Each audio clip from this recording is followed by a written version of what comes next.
Hey, this is TJ Murphy, and welcome to another episode of Adventurous Entrepreneurs. My guest today is Kahlil Dumas. From Nike to the startup realm, Kahlil has carved a niche as a transformative entrepreneur and podcaster. Behind the success of Unstucked and the resonating voice of the UNSTUCKD Podcast, a recognized expert in the product management, digital marketing, and customer experience field with accolades from Business Insider to Yahoo Finance, KD's true mission shines through, healing financial traumas and redefining generational prosperity. In a world where debt is the norm, he offers a fresh, empowering perspective, emphasizing the simple power of starting with just 2 minutes and a proven process to get on the path to financial freedom. For those ready to break free, align with purpose, and amplify impact, Kahlil stands as a beacon, guiding businesses and individuals toward their loftiest goals. Just a few of the golden takeaways Kahlil shares in this episode are breaking entrepreneurship myths, feeling stuck and how to overcome challenges, money trauma, and how to achieve your rich life.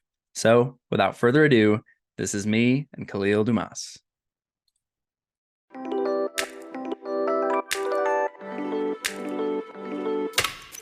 Welcome to the Adventurous Entrepreneurs Podcast. I'm your host, TJ Murphy. Since quitting my corporate 9-to-5 and starting a business while backpacking through Asia back in early 2017, I've had the privilege of learning from some incredibly adventurous entrepreneurs. Through these conversations and my own journey, I've learned that much like in life, entrepreneurship is an adventure. On this podcast, I explore the journeys of top-performing leaders in their fields. These wide-ranging conversations include tactical business advice, how I built this insights, lessons in leadership, life hacks, travel stories, favorite hobbies, and insights into living a purposeful and joy-filled life. Adventures await us, so let's dive in. Hey, Kahlil, welcome to Adventurous Entrepreneurs. Hey, thanks for having me, TJ. Hey, man, it's a pleasure. Been looking forward to this conversation. So I'd love to just jump right in if that's cool with you. Let's do it. I love that.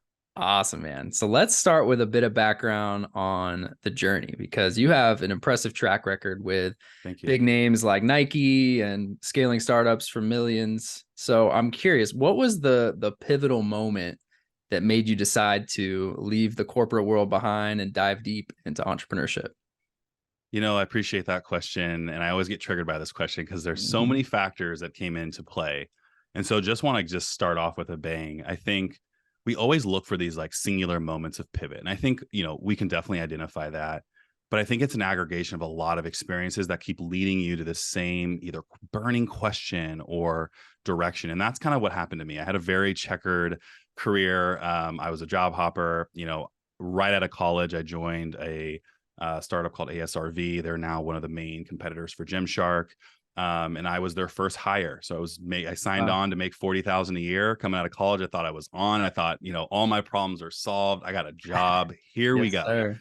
And it quickly turned into an 80 to 90 hour work week, unlevel expectation. And so what it really became was when I woke up in the morning, I wasn't excited to go to work. I was constantly worried, nervous that I would miss something. And that's pretty normal, right? Like I'm brand new to the workforce and being thrown in.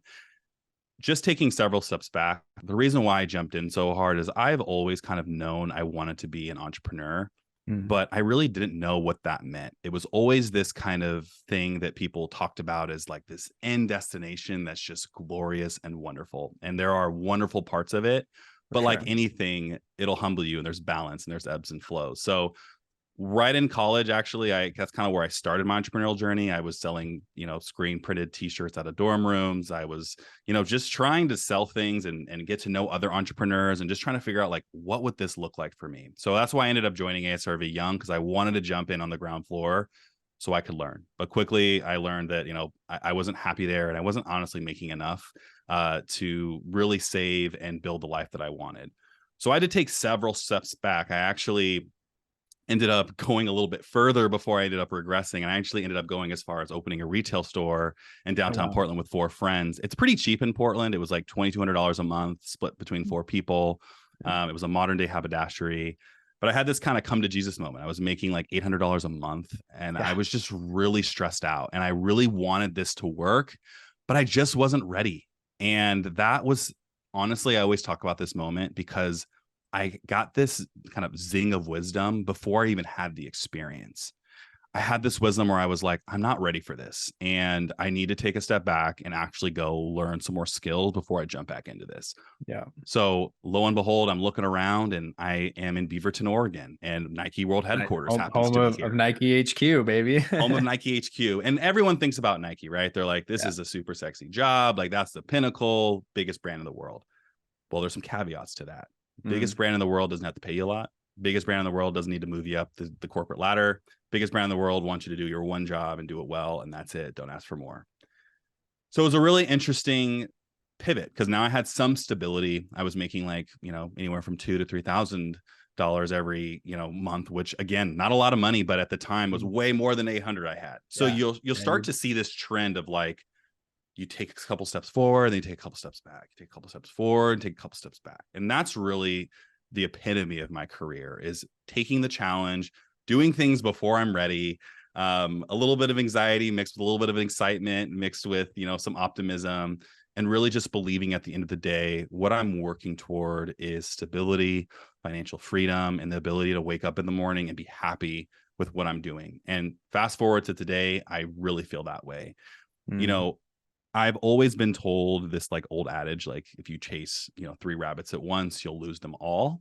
Yeah. And there is some truth to that. And I've felt it, but I've also recognized that I really thrive in a multitude of different environments at one time. I really like looking at different situations within entrepreneurships, different businesses, and really comparing and contrasting what they're doing well versus what they could do differently, and bringing systems into those startups. So that's really, at the end of the day, I am a serial entrepreneur.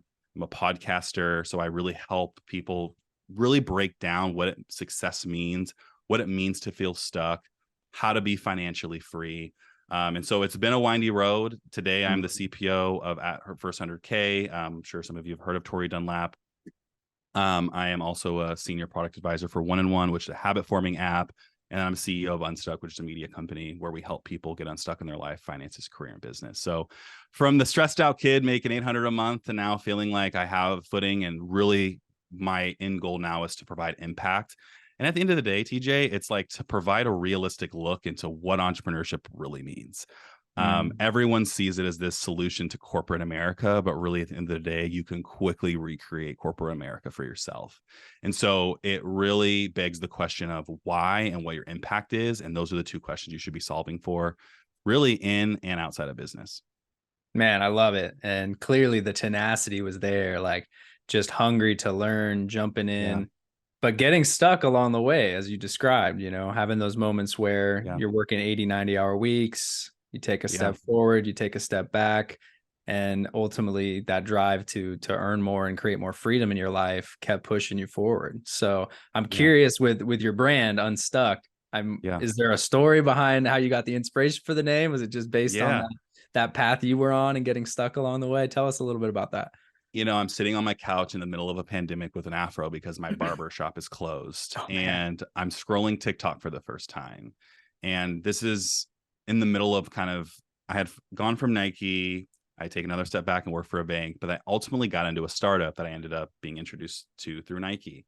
And so I'm working remotely at the time. We're watching the world just honestly, like it felt like a burning moment where you're like, what is happening? Like everything is paused. We're indoors. I'm scrolling this new app that's really addictive, and I'm watching everyone kind of do the best they can with what they have in the moment. And what I saw overwhelmingly were videos being created and going viral, not only just the dances and the fun entertainment side, but there's this other side of TikTok where they're entrepreneurs, they're people who are getting and seeking advice. And something that just bothered me every time I scroll social media, just in general, is you always see everyone's end result. You see everyone's best case scenario playing out, right? And it kind of forces you to go like, well, what am I doing wrong? And I felt that really, really hard as I was scrolling. And I thought, what about a platform that focuses on the areas where we feel stuck in our life? What about a platform that actually calls bullshit on some of these things that, that whether it's entrepreneurship or whether it's finances, right? Someone to really give a voice to normal people, but also people who've excelled, but not just asking them about the positives or the things that have gone well or how much money they make, et cetera, but talking about the struggle, talking about the ebbs and flows, talking about the actual path they had to take to get there. And so I was mulling around. I was like, man, like I have ADHD. So I've had a lot of times in my life where I just have that stuck feeling, like whether it's overwhelmed, whatever it is. Yeah. And that word stuck was just there all the time. Like it was just my arch nemesis. And I said, you know what? I'm going to make this one of my life's work is helping people get unstuck in whatever area it is. Because there's a lot of similarities and we'll get into that. So unstuck and then my initials KD, it just kind of came together one day. And I love so it. really at the end of the day, what we're committed to doing is healing your money trauma, redefining what generational wealth means and prosperity. When we talk about generational wealth, especially in the Black community, we're talking about money only. And I wanted to open up the conversation to generational trauma as well and the things that we pass on to our kids. Hence, one of the big reasons why I felt stuck is trying to unlearn maybe some of the things that happened to me in my childhood, whether it's business, whether it's your habits, whether it's your money. Your habits are formed by the age of 7. And so there's a lot of unpacking to do. So at Unstuck, we're committed to, again, helping you heal your money trauma, really redefine what generational wealth means and what prosperity means to you, and help you build a foundation to get rich, but really to live the life that you want to live. And rich, not, again, meaning just money. And I think that is the key here is when we think about entrepreneurship, when we think about success, it all is about the Benjamins. And I get that. But at the end of the day, when it's just you at 8:30 p.m. or 9:30 p.m. and you're just sitting there with your thoughts, money might be a reason you're stressing out, but a lot of it is actually the trauma we're trying to unpack, the things and the ambitions we're trying to hold at bay or maybe not hold at bay. And so that's really why I was called to start Unstucked. I love it. And it's something that's been topical for me lately. I don't know if you follow Ramit Sethi at all with the Rich Yeah, Life love movement, Remit. but dude, yeah, he is such a legend. And I feel like this ties very well into that because as you're describing, like it's more than just money. Everybody's rich life is based on, like you said, their experiences, the trauma, and the future of what that rich life can look like is going to be different for everybody. And it's not all about money. Even the richest people in the world aren't living their rich life. So I'd love to dig into this a little bit. And specifically, can you delve deeper into what you mean by trauma with money? Yeah, absolutely. You know, I was in debt for a pretty big, I mean, I'm turning 30 this year. So for about a decade, a little under a decade, I was in debt. And I would say that the start of the decade, a lot more than the end of the decade. And debt is just something that most Americans live with. I think now the figure's gone from 77% of Americans are in debt to about 87. So you've added 10% after the pandemic. And now the student loans are coming back. So everybody's freaking out there. No, 100%. So you have student loans getting turned back on, which is triggering everyone. So really, when you start to think about your financial foundation and when you really start to think about just money in general, there's a lot of trauma just around what we learned. And I'll just give you a personal example. I'll share an experience of mine. Like growing up, my dad, he always used to make me count out things. Like he would always like, if this costs this much, like you count it out. And it's a good lesson in theory, but doing that to 11 or you know, a 10, 11-year-old or even younger, you start to develop this like scarcity mindset of like, okay, like why are my parents so concerned about this thing? Why is this such a focal point of their day? And you start to really, and as I got older, I started to really understand how much money really impacts people's day-to-day lives, whether they recognize it or not, their stress levels, their ability to get help, their ability to ask for help even. So for example, like when I paid off my debt, consumer debt, I remembered this feeling of like, it was honestly like a euphoric feeling. It's like, I didn't realize a weight lifted. Exactly. Like I didn't realize how much stress I was carrying around because of that. I didn't realize how much I passively worried about money, how much I passively worried about the next thing coming through and taking me out. So this is what's really, really important about really understanding what trauma means. And for a lot of people, trauma is I have a lot of debt. For a lot of people, trauma is money just makes me uncomfortable and I don't like talking about it. Again, patriarchy is at work, hard at work here, making sure that we feel that way. And so really when I had that feeling, I was like, I want everyone to have this experience because all of a sudden I got to unlock and create this life that I have because money wasn't this huge stressor as it had been. And more so, I think healing our money trauma, people really overcomplicate it and make it seem bigger than it is. It's not this thing where I'm going to sit down and I'm going to solve this thing and I'm done and I'm moving on forever. It's the same as any trauma. You really learn your triggers and you learn how to address them and you learn balance.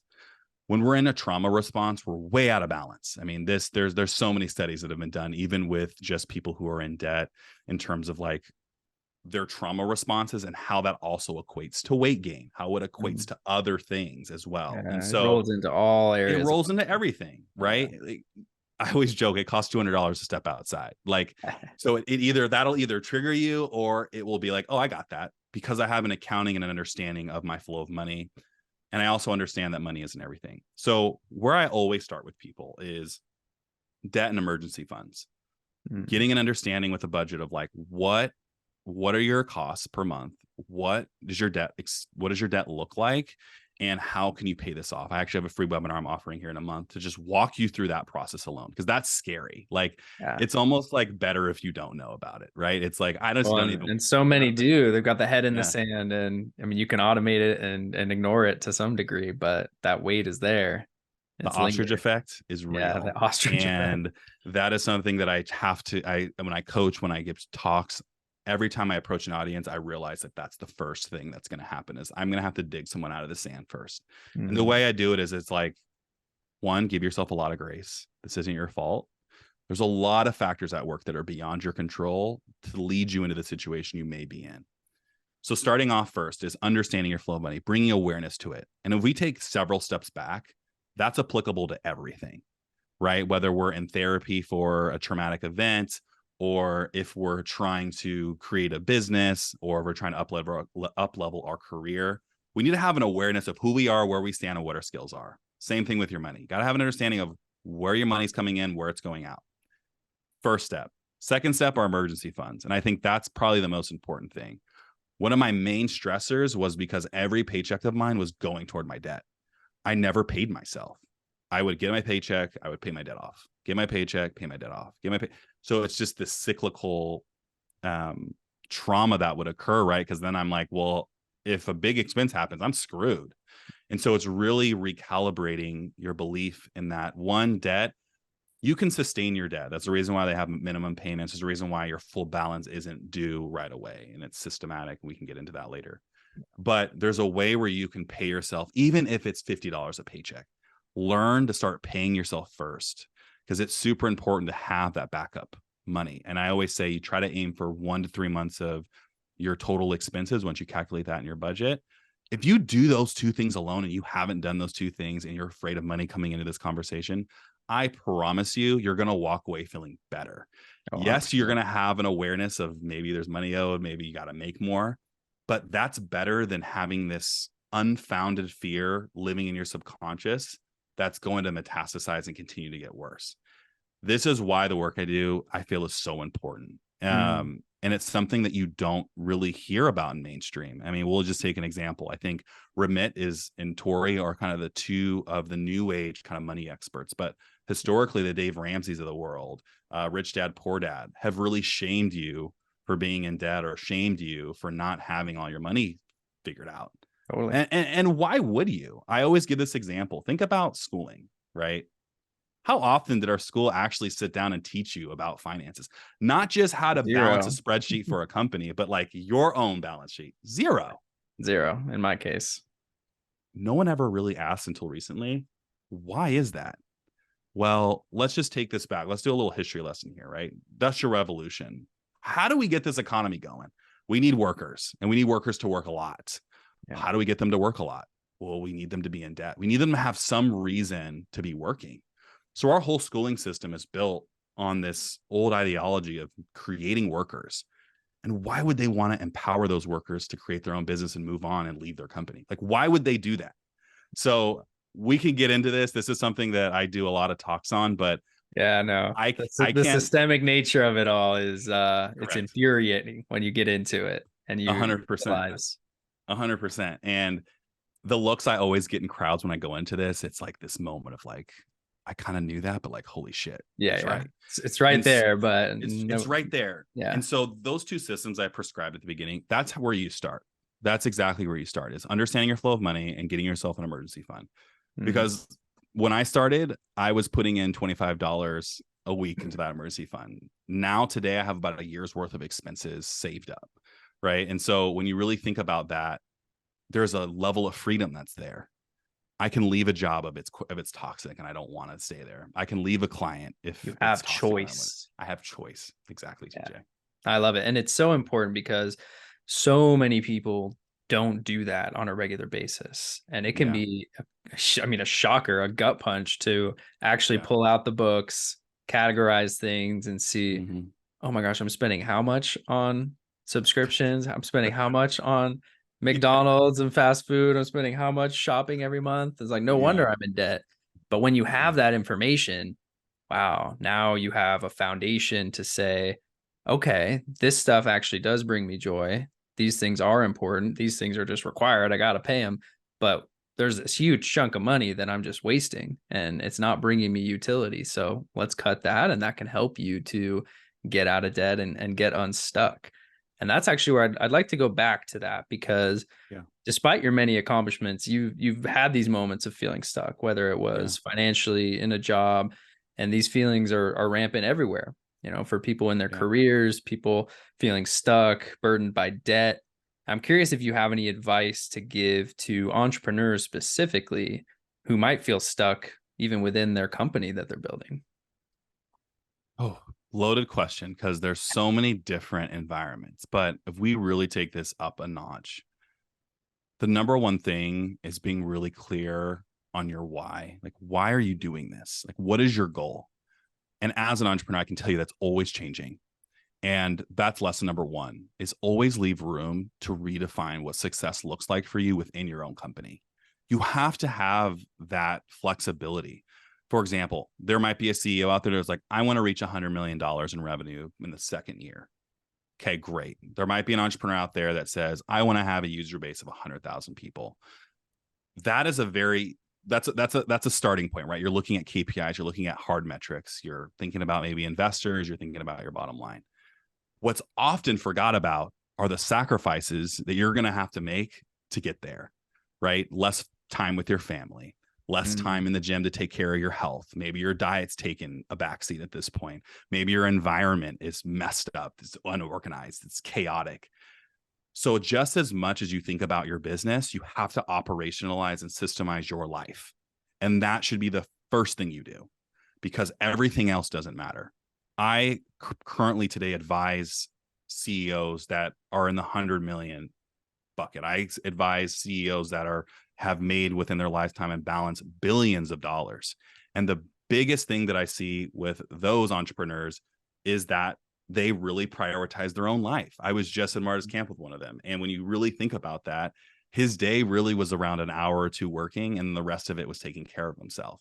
That, of course, is the end state. And I do want to recognize that a lot of entrepreneurs listening are like, okay, well, Kahlil, I'm not at that level and maybe I'm not aiming for that.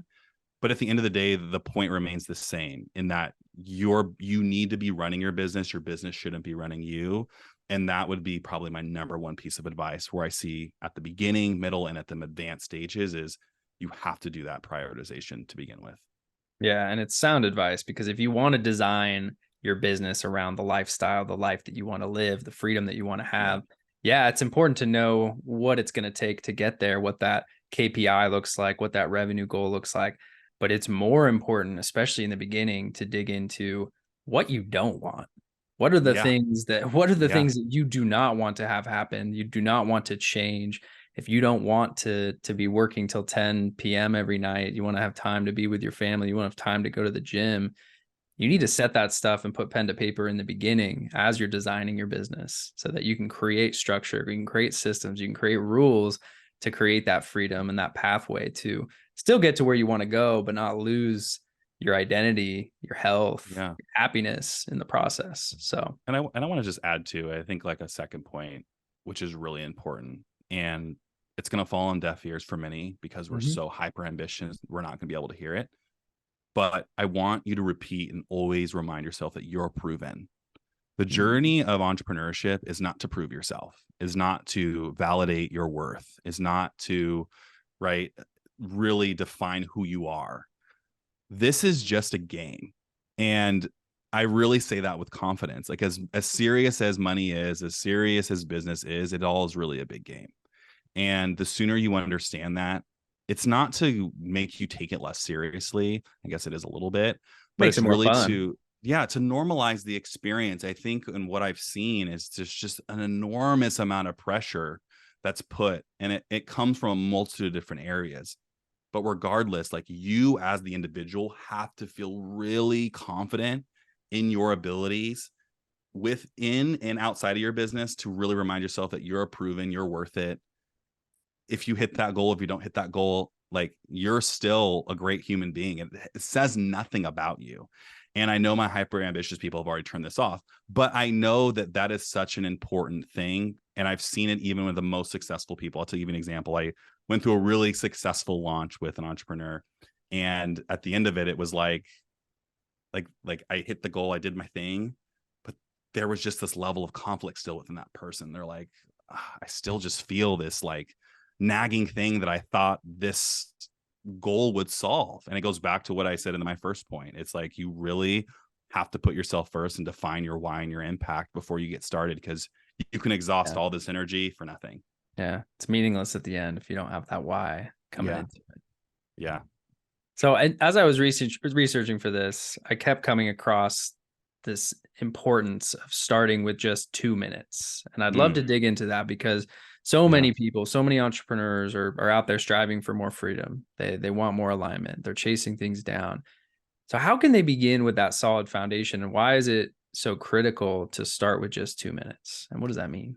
Yeah, I take you back to me on my couch in the pandemic. The biggest thing that was holding me back was I was writing these lengthy ledgers of like what I need to do in order to start this thing. And really all I needed to do was get started with what I had, with what I knew in the moment. Like that was good enough. And that is how you get to what you just talked about. Now, those things are going to take you longer than 2 minutes. We know that. But the goal is to lower the barrier. So if I do get started for 2 minutes, say, for example, I want to outline a course today, or say, for example, I want to look at my finances today. If I just say I'm going to spend 2 minutes on this, what actually ends up happening is it's a psychology hack. You'll probably end up spending 30 minutes to an hour and actually finishing it.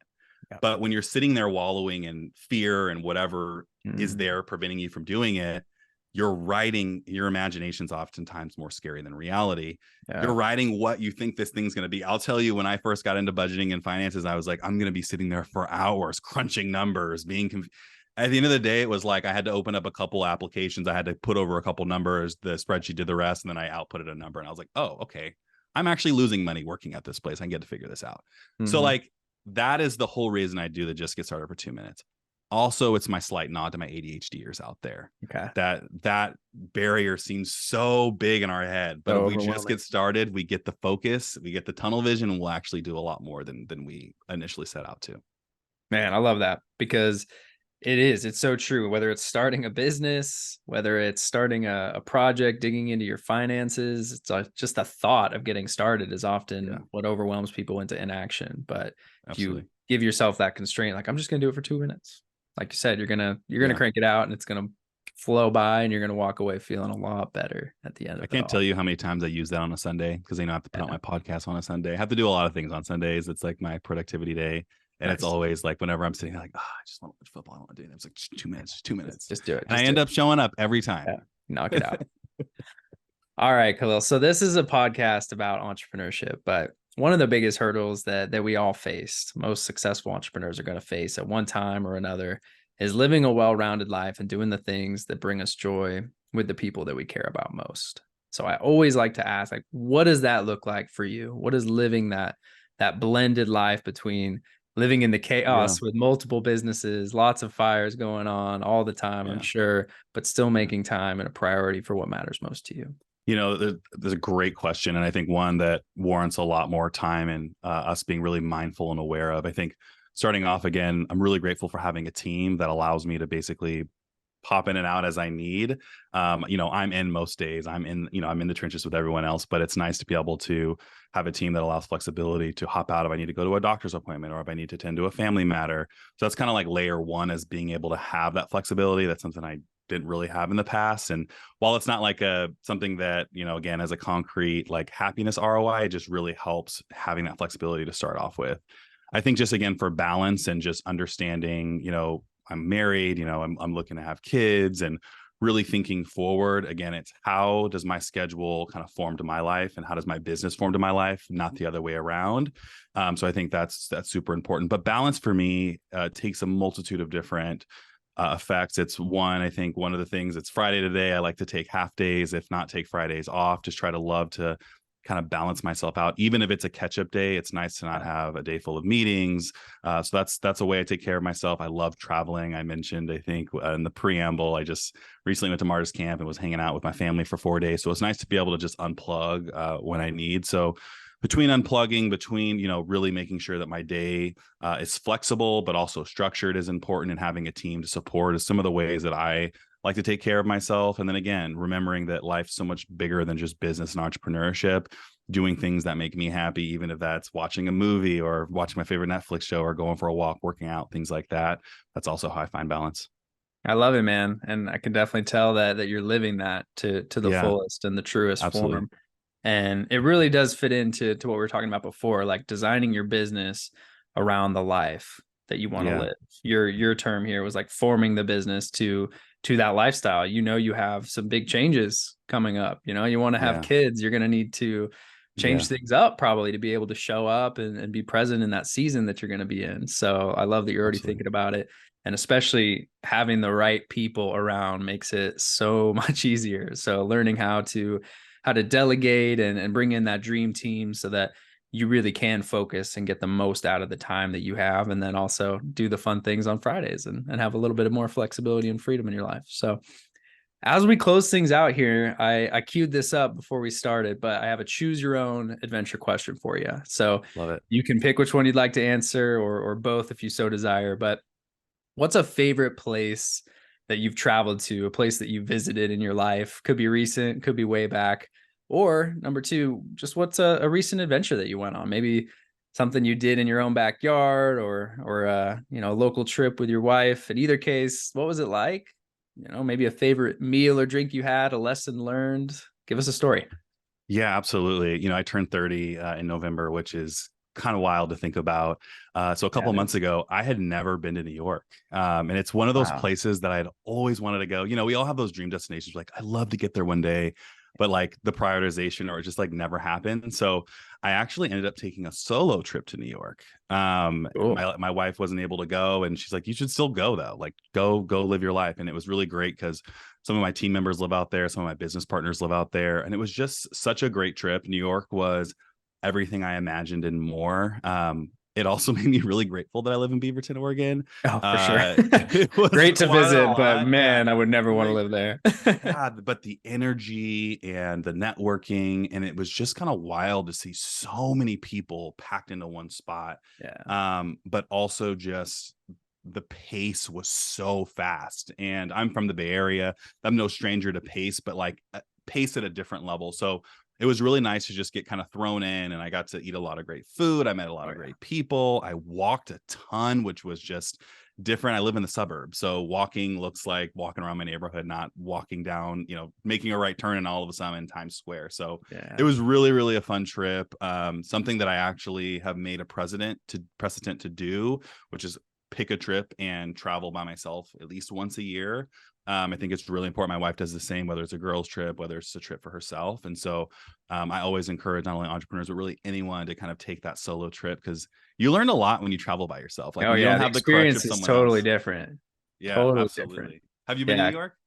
So I did. I've been a few times growing up, but the best memory, and I'm pretty sure the most recent, was still way back, but I went to a Yankees game with my dad at the old Yankee Stadium, like the last year that it was, they were still using it. So got to go, explore the Bronx and got some pizza late night after the game with my old man. It was such a fun trip. And, to your point, just we walked around a lot, and every corner, it's a different world. And it was cool just to be able to explore and especially experience that with my dad. So some good memories there for sure.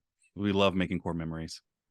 Yeah, definitely. Well, I'm glad you have that. And I think that is a good rule, to be traveling solo, if it's something you can do every year, it really just does open you up to whole new experiences, because you don't have that same routine, that same kind of crutch, if you will, especially if you're used to traveling with a significant other. There's nothing wrong with that. You're gonna have an amazing time. But when that element is gone, you're opening yourself up to the new, and that's going to help open your mind to new experiences. And of course, you're going to stumble into some things that you never would otherwise. So I love that. And you made an important point, and I want to clarify too, because I think when we think about travel, we think about, like I just mentioned, going to New York. Traveling can literally be going to a new cafe in your city. So I just want to orient people to, like, that counts. All of that counts. Like, so even if it's just something small with changing up your routine, changing up your environment, and going on your own, it's super important. Yeah, I love that. My wife and I make a point to kind of experience our town or places that we've spent a lot of time in as if we're a tourist. Like, go do something that we've never done before, like the really touristy thing that as a local you're like, oh, I'm not going to do that, but then you go do it and it's actually a really, really cool experience. So I love that rule too. Try to travel in your own backyard and create some newness to what is actually, pretty normal for you. So couldn't agree more. All right, man. If our listeners could take away just one piece of advice or an action step from this conversation, what would you want it to be? Whatever that nagging task is, whatever that goal that you don't feel like you can start yet, I want to challenge you, going back to what we were talking about today, just get started for 2 minutes, lower the barrier to entry, really mitigate your expectation, and just start with what you know right now. That has been such a freeing thing that I've gotten so much feedback on. They're like, I heard this tip, but I actually tried it and I've been enacting it. So I know it works. I've had hundreds of people at this point let me know it works. So give that a try, and let TJ and I know if it works for you. Yeah, please do. True freedom comes from simple action. So taking that 2 minutes, it really is the first step, man. So great tip. Where can we find and support you online? Where can people connect with you? Website, socials, all that good stuff. Yeah, I'll definitely drop my start link below, but you can visit me at unstuck.com, and you can follow me on all socials at unstucked, 2KsD. Awesome. We're going to put links to everything in the show notes. And Kahlil, really grateful for your time, man. This has been an action-packed episode. So many golden nuggets in there. So thanks again, man. Thanks for having me, TJ. To all of our Adventurous listeners, thank you for tuning in to today's episode. Please be sure to subscribe, download, and share this on social media or with someone you know will get some value from it.